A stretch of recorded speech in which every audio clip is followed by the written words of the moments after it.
নমস্কাৰ, আমি মানে তেজপুৰ দিশে আহি আছোঁ। তেজপুৰৰ পৰা গহপুৰ যাম, গহপুৰৰ পৰা ইটানগৰ যাম। মোৰ লগত আমাৰ চলা আছে, চলা তো অলপ অহা দেৰি হ'ল, পলম হ'ল। কাৰণ আমি আহিবলৈ লৈছিলোঁ 2টামান বজাত ৰাতি, কিন্তু লগত আহিব নোৱাৰিলোঁ। খুব বৰষুণ দিয়াৰ কাৰণে অলপমান দেৰি হ'ল। তো এতিয়া আমি কাজিৰঙা পাইছোঁহি। এতিয়া আমাৰ সময় হৈছে এই 7টা বাজিছে। এতিয়া 7টা বজাত আমি কাজিৰঙা সোমাইছোঁ। চাওঁ আৰু কিমান কি হয়, কিমান সোনকালে পাওঁ। অলপ গৰম হৈছে যেনটো আমাৰ অনুভৱ হৈছে।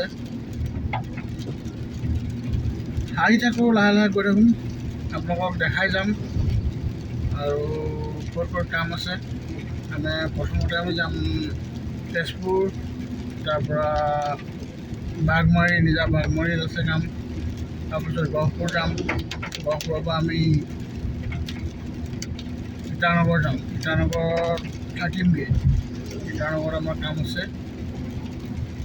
ইটানগৰ হয়তো আজি ইটানগৰ যাব পাৰিবও পাৰোঁ, নোৱাৰিবও পাৰোঁ। যদি দেৰি হয় ইটানগৰ কাইলৈ মৰ্ণিং যাম, আৰু যদি সোনকাল হয় আজি গুচি যাম।